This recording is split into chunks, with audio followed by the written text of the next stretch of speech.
Olivier Fanfan, bonjour. Bonjour. Merci d'être le premier invité de l'écho du mercredi cette semaine qui est divisé en 3 parties. Vous êtes à l'entrée de votre projet. Dans quelques temps, ça va être bouillonnant, on va savoir sentir l'odeur du café. Vous créez un community café. Alors, comment est venue cette idée de community café? Alors, le community café s'inscrit dans un projet d'ALM Bio, dans le business model d'ALM Bio. Alors, à savoir qu'ALM Bio, c'est une entreprise sociale et non profitable qui a pour but d'alléger la pauvreté à Maurice et d'apporter une justice de la santé à travers la souveraineté alimentaire. Ce qui fait que nous avons commencé un projet il y a 2 ans de cela, ce qui est la mise en place de jardins communautaires dans les quartiers difficiles à Maurice. Mais le défi auquel on se heurtait à chaque fois, c'était financement, l'inaccessibilité aux fonds, aux capitaux pour pouvoir mettre en place des jardins communautaires qui ont un coût assez conséquent, parce qu'à savoir que dans le programme d'ALM Bio, il y a toute une formation de 3 ans qui est offerte gratuitement aux bénéficiaires, et il y a le label, il y a l'infrastructure, voilà, l'accompagnement, le coaching, etc. Et alors du coup, on s'est retrouvé à passer 75% de notre temps dans la recherche de financement et 25 à 20% de notre temps sur le terrain avec nos bénéficiaires. Et on s'est dit non, ça ne peut plus continuer comme ça, on doit pouvoir trouver un moyen pour pouvoir générer de l'argent de manière continue et se concentrer sur le projet de terrain avec les bénéficiaires, qui est le capacity building, l'empowerment et tout. Donc c'est renverser les voilà. 25-75, faire quoi, 60-40, 50-50 à la rigueur. Allons dire bien sûr qu'on va toujours devoir passer du temps à rechercher des fonds. Le community café ne sera pas le seul moyen qui va générer des revenus pour le projet, mais on est assez confiant que les Mauriciens vont adhérer au concept, à la philosophie de ce community café, et qu'ils vont vraiment contribuer dans l'allègement de la pauvreté et l'avancement de la souveraineté alimentaire de Maurice. Pourquoi vous êtes aussi confiant que ça? Parce que déjà là, nous avons, voilà, il y a un tel engouement autour de ce projet. À chaque fois qu'on en parle, les gens veulent venir aider. On a eu pas mal de volontaires qui se sont portés, voilà, mobilisés pour le festival où on va faire notre pré-lancement sur les 5 jours. Alors l'idée pendant le festival, c'est de faire du financement participatif, c'est-à-dire d'inviter les Mauriciens à participer dans le projet. C'est-à-dire qu'on veut faire un café communautaire par les Mauriciens, pour les Mauriciens. Avec des Mauriciens. Avec des Mauriciens, certainement. Et voilà, c'est quoi un café communautaire? Un café communautaire, c'est un endroit où les gens se regroupent pour discuter des sujets de société, là où il y a des débats, des présentations, des tables rondes, des projections débats, des lancements de livres, des vernissages, etc. Alors c'est un lieu qui réunit les artistes, les mouvements citoyens, et chaque Mauricien qui aime ce concept d'altruisme, ce concept de pouvoir penser à l'autre. Parce que dans le café communautaire, quand j'achète quelque chose, chaque roupie qui est dépensée dans le café communautaire est réinvestie dans la cause de l'allègement de la pauvreté et de la souveraineté alimentaire de l'île Maurice. Alors, pourquoi vous allez toujours sur le côté de la souveraineté alimentaire? C'est pas un mot à la mode, ça, on dit sécurité alimentaire. Voilà. Ouais. Quand on parle de sécurité alimentaire, on parle plus en termes de quantité. Voilà. Est-ce qu'on aura assez à manger pour tout le monde? Est-ce qu'on produit assez à manger pour tout le monde? Mais on ne parle pas de la qualité. Quel genre de nourriture on produit pour l'autre? Voilà. Est-ce que c'est une nourriture qui est nourrie avec des agrochemicals, avec de la pesticide, ou c'est une nourriture saine qui donne la vie? Et nous pensons que chaque Mauricien, indépendamment de son pouvoir d'achat, devrait avoir accès à un légume sain, à la nourriture saine. Ouais, devrait avoir le choix, comme si.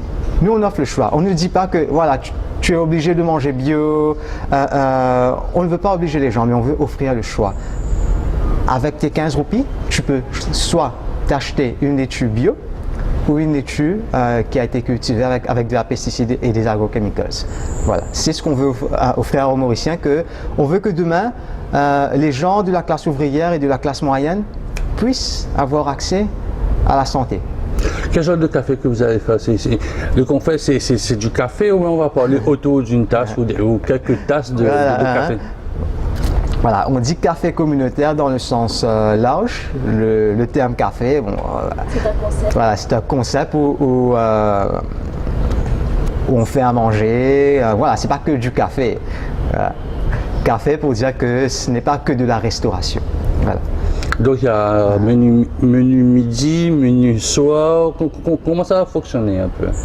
Bon, là, pour l'instant, on est toujours en train de travailler. Donc, qu'est-ce que vous avez proposé? Disons, vous lancez ça dans le cadre de Poly by Nature. Dans le cadre de Poly by Nature. Qu'est-ce que vous avez proposé? Parce que je ne pense pas que toute l'intelligence de Maurice va venir ici, va venir boire un café. Donc, vous avez proposé des trucs un peu rapides.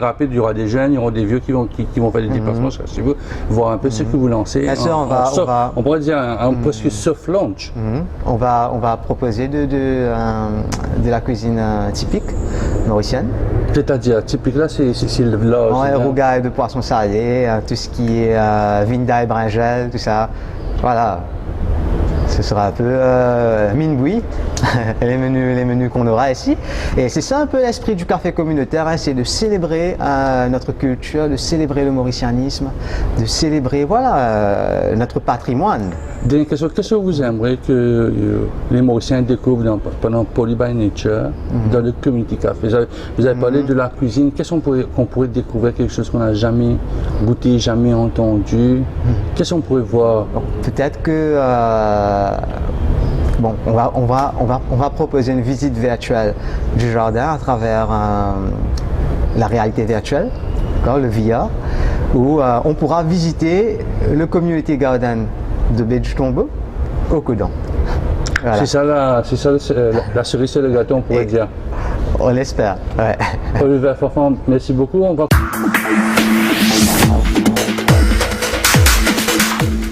Mon ami Bruno Women, que je vois dans toutes les sauces. Le roi. Dans toutes les sauces maintenant, vous faites dans le café. Alors comment Bruno Women, qui code, qui fait de la cinémantique, tous ces trucs que je comprends que dalle.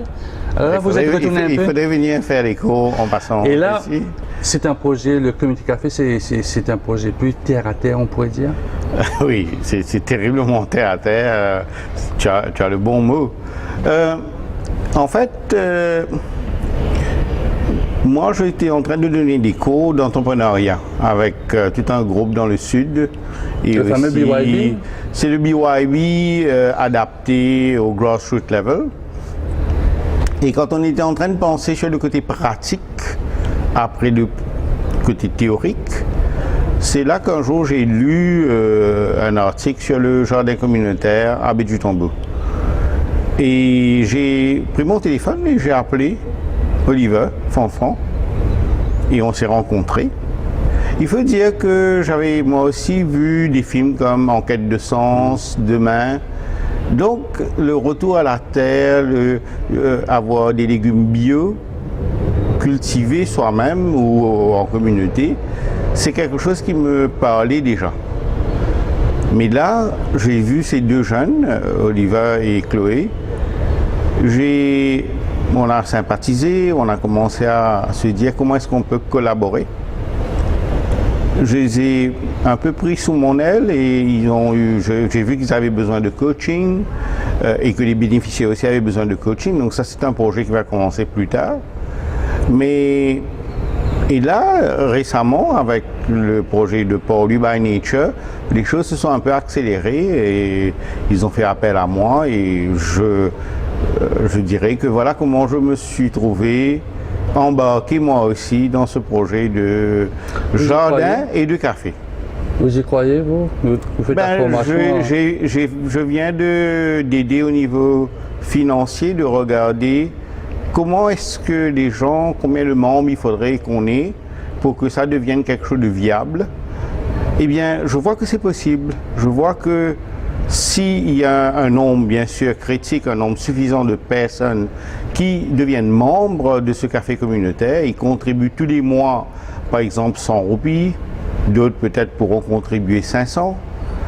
Mais s'il y a un nombre suffisant de personnes, ben on a suffisamment d'argent pour aider à la création de jardins communautaires, pas juste pour le moment ça existe à Baie du Tombeau, mais dans tous les 4 coins de Maurice. En fait, il y a un projet d'avoir 20 jardins communautaires sur les prochains 2 ans.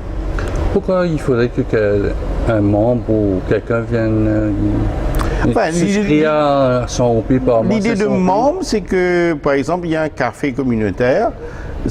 Le mot communautaire, c'est créer une communauté. Donc, moi, mon message, c'est OK. Par exemple, si je te parle et je te dis, est-ce que ça te dirait d'avoir accès à des légumes bio à un prix similaire que les autres légumes? Si tu avais le choix, qu'est-ce que tu choisirais? Logiquement, tout le monde va dire oui. Tout le monde va dire oui. Mais ça, c'est ta santé. C'est toi qui vas avoir accès à cela. Mais si tu contribues, et ça va t'aider à toi et tes enfants et ta famille d'avoir accès à cette nourriture saine. Ben, l'idée c'est d'engager les gens à une cause. Et moi je dirais, on a commencé à parler autour de nous. Aujourd'hui même, il y avait tout un groupe de jeunes qui étaient là pour participer, pour aider comme volontaires pour le festival. Eh bien, leur réaction était qu'on veut se joindre à la cause parce que ils ont vu une vidéo là-dessus, ils ont lu des informations et ils se disent mais c'est ça, il faut s'engager. Est-ce que le formateur voit une pérennité dans le projet? Oui, alors en fait, Oliver, c'était son idée quand il a lancé, il était à la COI comme project director, il a arrêté parce que lui, justement, son point c'était qu'il voyait que les projets, on intervenait ponctuellement, mais pas dans la durée. C'était ça son idée quand il a lancé Island Bio. Et donc, oui, puisque ce projet est né de cette idée de durabilité, tout le concept est d'être sur la durée, de générer des revenus, par exemple pour le café communautaire, de générer des revenus pour que les jardins, on peut continuer à créer d'autres jardins et bien sûr à soutenir ceux qui auront déjà été mis en place. C'est-à-dire quel genre de soutien? Financier pour démarrer? Oui, le soutien financier pour démarrer parce qu'il y a toute une infrastructure dont on a besoin. On parlait de fencing, on parlait des graines, on parlait de formation aussi. Donc tout ça, c'est quelque chose qui est donné gratuitement. Tout à l'heure, juste une précision sur ce qui a été dit. Même si le projet dure 3 ans à être mis en place complètement, après quelques mois, peut-être 6 mois, les gens peuvent produire déjà des légumes et commencer à vendre. Donc les revenus rentrent déjà. Ouais. Est-ce que vous avez fait voir ou revoir le business plan? Je suis en train de travailler sur cette révision et oui, je crois qu'il y a des choses qui sont déjà en train d'être revues. Et je dirais, ce que je trouve super, c'est que ces deux jeunes, c'est des bosseurs, ils bossent pour le moment 12 à 14 heures de travail par jour. Ils bossent et ils sont très ouverts. Est-ce qu'ils ont cette fibre d'entrepreneur? Parce qu'on sait que l'entrepreneur, il dort presque jamais. J'en suis un, je sais de quoi je parle. Ils ont plus, oui. Et dans leur cas, ils sont des entrepreneurs sociaux. C'est-à-dire entrepreneurs avec l'idée, c'est pas le profit qui les intéresse, c'est l'idée vraiment de... Bon, bien sûr, il faut bien gagner sa vie, mais vraiment, ils sont au service de la communauté. Et ça, c'est extraordinaire, tout ce côté idéaliste qu'ils ont en eux. Ils reprennent un peu la philosophie de Michael Porter qui dit qu'il faut faire de l'entrepreneuriat social maintenant, quand on voit ce qui se fait en Afrique. Oui, définitivement. Je pense que, et je dirais que c'est quelque chose qui, pour moi, c'est l'avenir, définitivement. c'est penser à utiliser tous ces skills qu'on apprend en tant qu'entrepreneur, mais avec pour l'idée d'aider à construire un meilleur avenir, pas juste pour soi, pour tous ses concitoyens. Quels sont un peu on va parler un peu de SWOT, de tous ces mots-là. Est-ce que vous pensez que les Mauriciens vont adhérer à ces... Peut-être dans le quartier, mais quand les jardins vont fleurir un peu partout dans l'île, vous pensez que les Mauriciens vont quitter leur bazar normal pour aller vers un bazar bio à presque le même prix? C'est ça le challenge. Ah mais non, mais c'est ça le challenge. Le point, c'est, pour le moment, alors, je vais vous donner quand même quelques statistiques que j'ai. Numéro 1, il y a eu une étude qui a été publiée il y a quelques mois dans l'Express qui disait que le niveau des pesticides dans nos légumes dépasse les normes internationales, dépasse de loin les normes internationales. Et le gouvernement commence à vouloir légiférer dessus. Numéro 1. Numéro 2. Dans plusieurs forums, on avait fait, je me rappelle un jour, une compétition entre des entrepreneurs. Sur la table où j'étais, on était 10 personnes.